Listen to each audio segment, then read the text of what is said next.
नमस्ते, मेरा नाम एडवोकेट गिरीश बोरसे। मैं महागठबंधन आघाड़ी मालेगांव मध्य के आमदार मौलाना मुफ्ती मोहम्मद इस्माइल साहब इनके तरफ से कोऑप में कॉर्पोरेटर हूँ।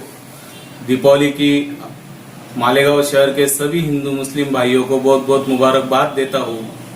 2 साल से आप सब देख रहे हैं कि हमने बहुत सारी कोरोना की वजह से हमारे बहुत से त्योहारों को, हमारी खुशियों को दबाया है, लेकिन आज के अभी की ये जो दिवाली और ईद हमने जो मनाई वो बहुत बड़ी खुशी से मनाई और सब लोगों में, व्यापारी में, कामगार वर्ग में, सबको ये टाइम बहुत अच्छी तरीके से दीपावली और ईद मनाने की खुशी हमने देखी है। और यही सब लोगों की जो खुशी है ये बरकरार रहे, ये मैं ऊपर वाले से दुआ करता हूँ और सबको दीपावली की बहुत बहुत ढेर सारी मुबारकबाद देता हूँ।